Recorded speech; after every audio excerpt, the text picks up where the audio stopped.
අපේ නීතිඥ වෘත්තිය සහ ජනතාවගේ නීති පිළිබඳව තිබිය යුතු අවබෝධය සම්බන්ධයෙන් සහ දැනුම සම්බන්ධයෙන් බලපාන නීති අධ්‍යාපන කොමිසම් සභාව විසින් අධිකරණ අමාත්‍ය ගරු අලි සබ්රි මැතිතුමාගේ එකඟත්වයෙන් ප්‍රකාශයට පත් කරපු 2020 12 වෙනි මාසයේ 30 වෙනි දින ප්‍රකාශයට පත් කරපු 2022.8 ඇලිරක් 13 කින අතිවිශේෂ ගැසට් පත්‍රයේ සම්බන්ධයෙන් කාරණාවක් ඉංග්‍රීසි මාධ්‍ය නීති විද්‍යාලයේ විභාග සඳහා අනිවාර්ය මාධ්‍ය බවට පත් කරලා තිබෙනවා. දැන් මීට පෙර තිබුණු තත්ත්වය තමයි නීති විද්‍යාලයේදී පළමු වසර, දෙවෙනි වසර සහ තුන්වෙනි වසර දක්වා තියෙන සියලුම විෂයන් වල යම් යම් විෂයන් ප්‍රමාණයක් ස්වභාෂාවලින්, ඒ කියන්නේ දෙමළ මාධ්‍යයෙන් සහ ඉංග්‍රීසි මාධ්‍යයෙන් ඉගෙනුණා. ඒ වගේම යම් යම් භාෂා ප්‍රමාණයක් ඉංග්‍රීසි මාධ්‍යයෙන් ඉගෙනුණා. එතෙන්දී විභාගයේ සඳහා පෙනී සිටීම ඉංග්‍රීසි මාධ්‍යයෙන් කරන්න හැකියාවක් තිබුණා. ඒ වගේම තමන්ගේ භාෂාව වෙච්ච ශිෂ්‍යයාගේ භාෂාව වෙච්ච සිංහල භාෂාව හෝ දෙමළ භාෂාවෙන් කිරීමේ හැකියාව තිබුණා. දැන් මේ ගැසට් පත්‍රයෙන් සිද්ධ වෙන දේ තමයි ඉංග්‍රීසි මාධ්‍යයෙන් විභාගයේ පෙනී සිටීම අනිවාර්ය කිරීම. ඒතර මෙතෙන්දී පැන නගින ගැටලුව මොකද්ද? දැන් මෙතෙන්දී මේ ඉංග්‍රීසි මාධ්‍යයෙන් ඉගැන්වීම වැදගත් කියන එක සමාජය තුළ මාකට් කරන්න හදන්නේ නැත්නම් විකුණන්න හදන්නේ අපි යන්නේ වාණිජ ලෝකයකට. දැන් ලෝකයේ වාණිජකරණය වෙලා තියෙන ජාත්‍යන්තරයක් භාවිතා කරන ඉංග්‍රීසි මාධ්‍ය. ඒ වගේම නිතර ජනප්‍රිය වෙන තර්කයක් තමයි විශේෂයෙන්ම නීතිය සම්බන්ධයෙන් ගත්තාම නීතියට අදාළ නඩු තීන්දුව ඒ වගේම නීති කෘති ලියවිලා තියෙන්නේ ඉංග්‍රීසි මාධ්‍යයෙන් නිසා ඉංග්‍රීසි භාෂාවෙන් ඉගෙන ගැනීම මේ ශිෂ්‍යයන්ට කරන උදව්වක් කියලා තමයි සාමාන්‍ය ජනප්‍රිය මතයේ තියෙන්නේ. නමුත් ඇත්ත తত্ত্বය මේක නෙමෙයි. විශේෂයෙන්ම අපි අවධානය යොමු කරන්න කැමති අපේ හිටපු ශ්‍රේෂ්ඨ විශිෂ්ට මහාචාර්යවරයෙක් වෙන නන්දදාස කෝදාගොඩ මහත්මයා වරක් ප්‍රකාශ කළා අපේ ශිෂ්‍යයෝ වෛද්‍ය විද්‍යාලයට ඇවිල්ලා අතරමං වෙන්නේ අසරණ වෙන්නේ වෛද්‍ය විද්‍යාව නොදැනුවත්කම නිසා නෙමෙයි ඉංග්‍රීසි බැරි නිසායි කියලා. ඒ සිද්ධියම තමයි නීති විද්‍යාලයේ සිද්ධ වෙන්නේ. මේ අපේ ශිෂ්‍යයෝ අවුරුදු තමන්ගේ පළමු පන්තියේ ඉඳන් 13 පන්තිය දක්වා උසස් පෙළ දක්වාම සිංහල මාධ්‍යයෙන් ඉගෙනගෙන ඇවිල්ලා නීති විද්‍යාලයට අතිමහත් බහුතරයක් එන්නේ සිංහල මාධ්‍යයෙන් අධ්‍යාපනය ලබයි. ඒතර ඒ ළමයි බහුතරයක් දෙනා එකපාරට ඉංග්‍රීසි මාධ්‍යයෙන් ඉගෙනගෙන ගියාම මේ විභාගයට මොකද සිද්ධ වෙන්නේ? ඒතර මේ ප්‍රශ්නය වැරදි කොනෙන් අල්ලගෙන තියෙන නිසා ඉංග්‍රීසි මාධ්‍ය නැත්නම් ඉංග්‍රීසි මේ ජාත්‍යන්තරය තුල වැඩ කරන්නේ නැත්නම් වාණිජ්‍ය කටයුතු කරන්න අවශ්‍ය භාෂාවක් කියන තැනින් අරගෙන තමයි මේ ප්‍රශ්නේ සුදුන් හොයන්න හදන්නේ.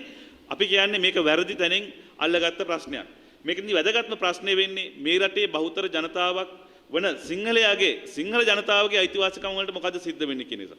විශේෂයෙන්ම නීතිය කියලා කියන්නේ මිනිසුන්ගේ දෛනික ජීවිතයට සහ අයිතිවාසිකම් වලට බලපාන විශේෂ ශාස්ත්‍රයක්. ඒතර ඒ විශේෂ ශාස්ත්‍රය තුල වෙන්නේ මොකද්ද කියන එක සම්බන්ධයෙන් අනපනත් පැනවෙන්නේ කොහොමද කියන එක සම්බන්ධයෙන් අවබෝධයක්, නඩු තීන්දුව කොහොමද යන්නේ කියන එක සම්බන්ධයෙන් අවබෝධයක් මේ රටේ බහුතර ජනතාවට තියෙන්න ඕනේ.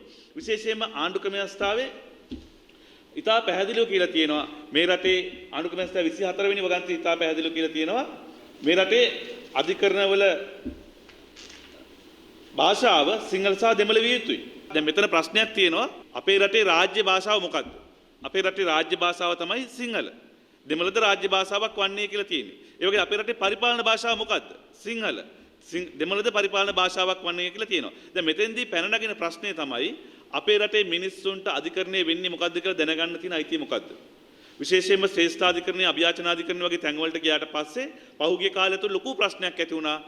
නඩුවට එන මිනිස්සු නැත්නම් මේ නඩු කියන මිනිස්සු නැත්නම් මේ නීතියෙන් සහනයක් බලාපොරොත්තු වෙන මිනිස්සුන්ට අධිකරණය තුළ සිදුවන ක්‍රියාමාර්ග පිළිබඳ අවබෝධයක් ලබා ගන්න හැකියාවක් නැහැ. මොකද නඩු තීන්දුව ප්‍රකාශයට පත් වෙන්නේ වෙනත් ඉංග්‍රීසි භාෂාවෙන් නිසා. දැන් පසුගිය දිනයකදී පාර්ලිමේන්තුවේ අහපු ලද ප්‍රශ්නයකද අපේ මව් භාෂා පෙරමුණ විසින් අහන ලද ප්‍රශ්නයක් සම්බන්ධයෙන් පාර්ලිමේන්තුව උත්තරයක් දීලා අධිකරණ අමාත්‍යවරයා කියනවා මේ රටේ අධිකරණ භාෂාව සිංහල බව ඇත්ත.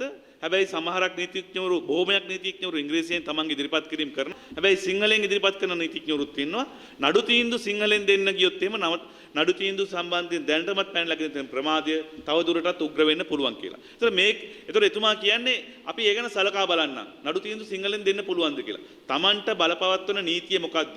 තමන්ට එරෙහිව ලබා දුන්නු නඩු තීන්දුව මොකද්ද කියන එක දැනගන්න මේ රටේ බහුතර ජනතාවට අයිතියක් නැද්ද? මෙතෙන්දී ප්‍රාණගෙන ප්‍රධාන ප්‍රශ්නේ වෙන්නේ අපි කොතනින්ද මේක පටන් ගන්න කියන කාරණේ. පළවෙනි ප්‍රශ්නේ තමයි අපි දේශප්‍රේමී ජාතික පෙරමුණ හැටියට යෝජනා කරන දේ තමයි මේ රටේ ආණ්ඩුක්‍රම ව්‍යවස්ථාවේ තියෙන පරිදි සහ මේ රටේ භූමි පුත්‍රයන්ගේ භාෂාව වන සිංහල භාෂාවෙන් නඩු ඇසීමත් නඩු තීන්දුව දීමත් සිද්ධ විය යුතුයි. මේ විදිහට නීති අධ්‍යාපනයේ ඉංග්‍රීසි භාෂාවෙන් ලබා දීම තුළ තවත් වසර ගණනාවක් යනකොට අවසානයේදී සිද්ධ වෙන්නේ ඉහළ අධිකරණවල විතරක් නෙමේ පහළ අධිකරණවල පවා නඩු ඇසීම සහ නඩු කීම ඉංග්‍රීසි මාධ්‍ය බවට පත්වීම. ඒ නිසා අර ලෙනාඩ් ඩොල්ෆ්ගේ විලෝච් ඉන් ද ජංගල් එකේ බද්දේගම මේ බද්දේගම කියන කෘතිය සිද්ධ වුණා වගේ සිලින්දුට වෙච්ච දේ තමයි අපේ අසරණ මිනිස්සුන්ට ගම්වල සිද්ධ වෙන්නේ. මහේස්ත්‍රාත් අධිකරණයකට ගිහිල්ලා දිසාධිකරණයකට ගිහිල්ලා තමන්ගේ ප්‍රදේශයේ තියෙන අධිකරණයේදීවත් සිංහල මාධ්‍යයෙන් තමන්ගේ නඩුව කතා කරගන්න බැරි තත්ත්වයකටපත් වෙනවා. අපි දන්නවා නීතිය කියන්නේ බොහොම සංකීර්ණ විෂයක්. ඒ විෂය ඇතුලේ සිංහලෙන් ලියපු නීති කෘතියක්වත් කියවලා තේරුම් ගන්න බොහොම අපහසුයි. එතකොට ඒ වගේ තත්ත්වයක් තුළ මේ රටේ මිනිස්සුන්ගෙන් නීතිය ඈත් කිරීම තමයි මේ සිද්ධ කරන්නේ. ඒ නිසා නීතිය මල නීතියක් බවට පත් වෙන එක ඉදිරියේදී වළක්වන්න බැරි වෙනවා. ඒ වගේම තමයි අපි තවත් කාරණයක් සඳහන් කරන්න ඕනේ මේකෙදි බලපාන දෙයක්. අපි අපේ ප්‍රේමදාස ජනාධිපතිවරයා මේ ජනාධිපතිවරණේ 1989 ජනාධිපතිවරණයට දවස් 2කට කලින් දෙමළ සහ මුස්ලිම් පක්ෂ පිනවීම සඳහා ගෙනාව ආණ්ඩුක්‍රම ව්‍යවස්ථා සංශෝධනයක් 15 වෙනි සහ 16 වෙනි සංශෝධන. ඒ සංශෝධනය මොකක්ද කළේ? එතෙක් පැවති අපේ රටේ සිංහල අධිකරණමය භාෂාව සහ සිංහල පරිපාලනීය භාෂාවක් වශයෙන් තීච්ච එක උතුරු නැගෙනහිර ප්‍රදේශවලින් බැහැර කළා. දැන් තියෙන තත්ත්වය තමයි උතුරු නැගෙනහිර ප්‍රදේශවල හැර ඉතුරු පළාත් 7 තමයි සිංහල ප්‍රායෝගික රාජ්‍ය භාෂාවක් බවට පත් වෙලා තියෙන්නේ. ප්‍රායෝගික පරිපාලන භාෂාවක් බවට සිංහල පත් වෙලා තියෙන මේ ප්‍රදේශ 7 විතර පළාත් 7 විතරයි. ඉතුරු පළාත් දෙකේ උතුරු සහ නැගෙනහිර කරන පළාත් දෙකේ දෙමළ භාෂාව තියෙන නිසා දෙමළ භාෂාව තමයි පරිපාලන භාෂාව බවට පත් වෙලා තියෙන්නේ. ඒ නිසා නීතියෙන් මේක බැහැර කිරීමක් සිද්ධ වෙලා තියෙන්නේ. මේකේ තියෙන බැරෑරුම්කම තමයි අපි පහුගිය කාලේ මේ රජයේ බලයට පත් කිරීම සඳහා සටන් කරපු මේ ගෝඨාභය රාජපක්ෂ ජනාධිපතිවරයා බලයට පත් කරන්න පෙළ ගැහුණු කණ්ඩායම් වල විශේෂ සටන් පාඨයක් තිබුණා. ඒ තමයි මේ රටට එක රටක් එක නීතියක් ඕනේ කියන එක. එක රටක් එක නීතියක් ක්‍රියාත්මක කිරීදී ඒ නීතිය මොකක්ද කියන එක රටේ මිනිස්සුන්ට තේරෙන්නේ නැත්තම් මිනිසුන්ට තේරුම් ගන්න බැරි නම් තමන්ට අදාළ වෙන නීතිය එක රටක මොකක්ද අදාළ වෙන නීතිය කියන එක පිළිබඳ ප්‍රශ්නයක් ඇති වෙනවා. ඒ විතරක් නෙමෙයි අපි හැමතිස්සෙම කියනවා එක රටක් එක නීතියක් කියලා කිව්වහම අපිට අදාළ වෙන නීතිය මොකක්ද කියන්නේ. දැන් එක රටක් එක නීතියක් කියලා කිව්වහම අපි හිතන් ඉන්නවා ඒ මෙතනින් අදහස් කරන්නේ යන්තම් මේ මුස්ලිම් නීති ඉවත් කිරීමවත් ඒ වගේම එක පැත්තකින් තේසොලාම නීති ඉවත් කිරීමත් කියලා. ඒ විතරක් නෙමෙයි අපේ රටේ අපේ මූලාශ්‍ර තුල පදනම් වෙච්ච අපේ නීතියක් හොයාගෙන යන්න ඕනේ. දැන් නීති ඉතිහාසය අපේ රටේ නීති පද්ධති ඉතිහාසය අධ්‍යයනය කළාම ඉතාම හොඳින් පැහැදිලි වෙන දෙයක් තමයි ඉංග්‍රීසි නීතිය සහ රෝමලන්දේසි නීතිය අපේ රටට ක්‍රමානුකූලව ප්‍රවිෂ්ඨ වුණා. එකක් නඩු තීන්දුව හරහා එකක් පැවති රජයන් විසින් හඳුනා දීපු නීති අනපනත් කෙටුම්පත් ඔස්සේ. ඊට අමතරව නඩු විසඳන විනිශ්චයකාරවරුන් තමන්ගේ ලැබපු අධ්‍යාපනය සහ ඔවුන්ගේ දැනුම් පද්ධතිය නඩු තීන්දුවට ඇතුළත් කළා. එතකොට හිම්සරේ ඉංග්‍රීසි නීති අපේ රටේ නීති බවට පත් උනේ ඒ නිසා. නිසා අපේ රටේ තිබුණු සිංහල නීති උදාහරණයක් ඇටියට ගත්තොත් එහෙම කන්දෝඩු රට නීතිය ක්‍රියාත්මක වුණා. ඒක තමයි අපේ සිංහල නීතිය ඉදිරියට තිබුණේ. හැබැයි භාවිතාවෙන් බැහැර වීම නිසා නඩු තීන්දුව හරහා විනිශ්චයකාරවරුන්ගේ දැනුම් පද්ධතිය හරහා ඒ ඉංග්‍රීසි සංස්කෘතිය අපේ රටට ඇතුළු වුණා. දැන් මේ වෙනකොට අපේ රටේ තියෙන ක්‍රියාත්මක වෙන ප්‍රධාන නීතිය බවට පත් වෙලා තියෙන්නේ ඉංග්‍රීසි නීතිය සහ රෝමලන්දේසි නීතිය. ඉංග්‍රීසි නීති උදාහරණයක් ඇටියට ගත්තොත් එහෙම සමාගම් පනත, ඒ වගේම බුද්ධිමය දීපල පනත මේ සියලු දේ ඉංග්‍රීසි නීතියේ කොටස්. දැන් අපි යෝජනා කරන්නේ සිංහල ආණ්ඩුවක් බලයට පත් වෙලා ඉන්නවා නම් ගෝඨාභය රාජපක්ෂ මැතිතුමා රුවන්වැලි ඉස්සරහට ගිහින් දිවුරුම් දීලා තියෙනවා නම් මම සිංහලයාගෙන් වරමක් ගත්ත ජනාධිපතිවරයෙක් කියලා ඔහුට යුතුයකමක් තිබෙනවා සිංහල නීතියේ මූලාශ්‍ර හොයාගෙන කියලා පනවන්න. මේ නීති අධ්‍යාපනය ඉංග්‍රීසියෙන් ලබා දීම තුළ ඇතිවන ප්‍රධාන ප්‍රශ්නය තමයි ඉංග්‍රීසි භාෂාව හරහා බටහිර නීතිය අපේ රටට තව තවත් ඇතුල් වීම. අපි තේරුම් ගන්න ඕන දේ තමයි සාමාන්‍යයෙන් කියන දේ තමයි භාෂාව තමයි සංස්කෘතියේ ප්‍රවාහකය. භාෂාව තමයි සංස්කෘතියේ ප්‍රවාහකය. ඒතකොට ඉංග්‍රීසි අධ්‍යාපනය ලැබපුවාම ඉංග්‍රීසියෙන් එන්නේ ඉංග්‍රීසි සංස්කෘතිය. බටහිර සංස්කෘතියක් අපේ ඇතුළට එන්නේ. ඇත්ත කතා කළොත් එහෙම අද වෙනකොටත් අලුත් කඩේ උසාවියේ ශ්‍රේෂ්ඨාධිකරණය සහ අභියාචනාධිකරණයේ අපි මේ වෘත්තු ගණන් දකින නීති විද්‍යාලයට නැත්නම් විවෘත විශ්වවිද්‍යාලයට කොළඹ විශ්වවිද්‍යාලයට අවුරුද්දක් පාස් වෙන දහස් ගණක් ශිෂ්‍යයෝ නෙමෙයි මේ නීති ආධිපත්‍ය රැකගෙන ඉන්නේ. නීති වෘත්තීය ආධිපත්‍ය අලුත් කඩේ උසාවි පරිශ්‍රය තුල අරගෙන ඉන්නේ බොහොම පෞල් කීපයක්. ඒ ඉංග්‍රීසි භාවිතාව පාවිච්චි කරලා. ඒතර ඒකට විසඳුමක් නෙමෙයි මේක.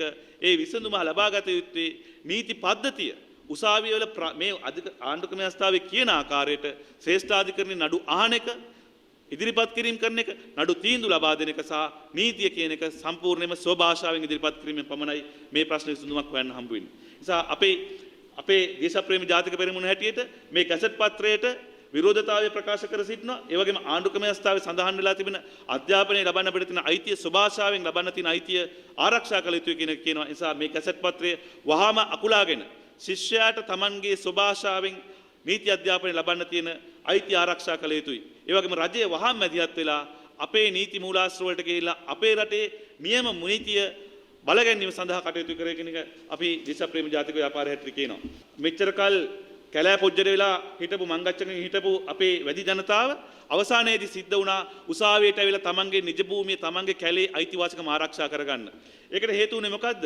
පහුගිය කාලය ඇතුළත රජය විසින් විශේෂ ව්‍යාපෘති හඳුන්වා දීලා ආර්ථික ව්‍යාපෘති කමර්ෂියලයිස් කරපු ව්‍යාපෘති හඳුන්වා දීලා ඒවට ඒ බඩේරුඟ වගාව වෙනත් වාණිජ වගාවන් සඳහා අපේ රටේ තීච්ච වනාන්තර විශාල ප්‍රමාණයක් හෙළිපහළු කරන්න අවසර ලබා දුන්නා. දැන් අපිට ආරංචි වෙලා තියෙනවා මේ වැඩි ජනතාවට විතරක් නෙමේ මඩකලපු දිස්ත්‍රික්කයේ සිංහල ජනතාව පදිංචි වෙලා හිටපු ප්‍රදේශවල ඒ ජනතාව ඉවත් කරලා ආණ්ඩුවේ හිතමිතුරන්ට විශේෂයෙන් කියනුනේ ආණ්ඩුවේ හිතමිතුරන්ට අවශ්‍ය පරිදි ඒ වනාන්තර සුද්ධ කරලා දීලා බඩේරුඟ වගා කරන් දෙනවයි කියලා. මේකෙන් නැවත වතාවක් සිද්ධ වෙන්නේ අර වැඩි ජනතාවට Tamanට තිබුණු ඔවුන්ගේ භූමි ප්‍රදේශ දඩයමක් කරගන්න උන්ට ජීවත් වෙන පාරම්පරිකව අවුරුදු දහසක් ගණන් තිබ්බ භූමිය උට අහිමි වෙනවා. ඒ වගේම තමයි මඩකලපු වගේ ප්‍රදේශවල පදිංචි වෙලා හිටපු සිංහල මිනිස්සුන්ට ඔවුන්ගේ ජනාවාස අහිමි වෙනවා. නැවත වතාවක් වන සංරහරකට යනවා. විශේෂයෙන්ම අපි සඳහන් කරන්න ඕනේ මේ රටේ ඉඩම් අයිතිය දැන් ජනාධිපතිවරයා විසින් ගැසට් පත්‍රයක් නිකුත් කරලා ඒක හරහා බලාපොරොත්තු වෙනවා ලබා දෙන්න ප්‍රාදේශීය ලේකම්වරුන්ට. ඒ ප්‍රාදේශීය ලේකම්වරුන්ට ඉඩම් බලත ලබා දීම අපි දකින්නේ 13 වෙනි ව්‍යවස්ථා සංශෝධනයෙන් අර පළාත් සභාවලට නොදී අල්ලගෙන රැකගෙන තියාගෙන ඉන්න ඉඩම් බලතල ටික අනියම් ආකාරයෙන් ලබා දීමක්. උතුරු නැගෙනහිර ප්‍රදේශවල ඉන්න ප්‍රාදේශීය ලේකම්වරු මම දන්නවා. නඩු වලට මැදිහත් වෙච්ච නිසා කෝකිලයි ප්‍රදේශයේ මුලතිව් ප්‍රදේශවල ඉන්න ප්‍රාදේශීය ලේකම්වරු මහවැලියට අයිති ඉඩම් ප්‍රාදේශීය ලේකම්ට අයිති නැති මහවැලියට අයිති ඉඩම් ඒගොල්ලෝ තමන්ගේ බලය පාවිච්චි කරලා දෙනවා. ඒ දෙන්නේ මොකටද? ඩෝසර් කරලා කැලෑ කපලා වෙන වනා වගාවන් කරන්න. ඒ වගේම අනවසර පදිංචි කිරීම කරන්න. ඒ නිසා අපි ආණ්ඩුවට තාම අවධාරණයෙන් කියනවා ඒකීය භාවය සපත කරලා නම් මෙතෙන්ට ආවේ. ඒකීය භාවය වෙනුවෙන් ජීවිතේ පරිත්‍යාග කරපු රණවිරුවන්ගේ දහඩියෙන් ලේයින් නම් මේ බලයටපත් උනේ. ඔබට වගකීමක් තියෙනවා. මේ ආණ්ඩුවට වගකීමක් තියෙනවා. තමන්ගේ අයිතිවාසිකම් වෙනුවෙන් තමන්ගේ ජීවිත පරිත්‍යාග කරපු මිනිස්සු වෙනුවෙන් මේ රටේ අර පළාත් සභාවට නොදීපු ඉඩම් බලතල ටික ආරක්ෂා කරගන්න. ඒ නිසා වන සංරක්ෂණ පනත සංශෝධනය කරලා හරි නැත්නම් ගැසට් නිවේදන ගහලා හරි ඒ බලතල දීම හරහා සිද්ධ වෙන්නේ අපේ රණවිරු ජීවිත පරිත්‍යාගයෙන් රැකගත්ත ඒකීයභාවය අර දෙමළ අන්තවාදීන් අතරපත් වීමයි. මොකද මේ ප්‍රදේශවල ඉන්න ආණ්ඩුව නිහඬව බලාගෙන ඉන්නේ නැති මේ ප්‍රදේශවල උතුරු සහ නැගෙනහිර පළාත්වල ඉන්න ප්‍රාදේශීය ලේකම්වරු සහ පළාත් පාලනයේ ඉන්න මිනිස්සු ඒ වගේම රාජ්‍යාංශයේ නිලධාරීන් සියලු දෙනා මුස්ලිම් සහ දෙමළ අන්තවාදීන් අතර පත් වෙලා ඉවරයි. ඒ නිසා අපි ආණ්ඩුවට බල කර කියා සිටිනවා මේ ගැසට් නිවේදන නවත්තලා මධ්‍යම ආණ්ඩුවේ පරිපාලනය යටතේ මේ වන ආරක්ෂා කරන්න. එහෙම වුණ නැත්නම් මේ වැඩි ජනතාවට විතරක් නෙමේ අපිටත් අපේ භික්ෂුන් වහන්සේලාට සිද්ධ වෙන ඉදිරියේදී ආණ්ඩුවට ඉරදීව නඩු ගණනාවක් පවරන්න.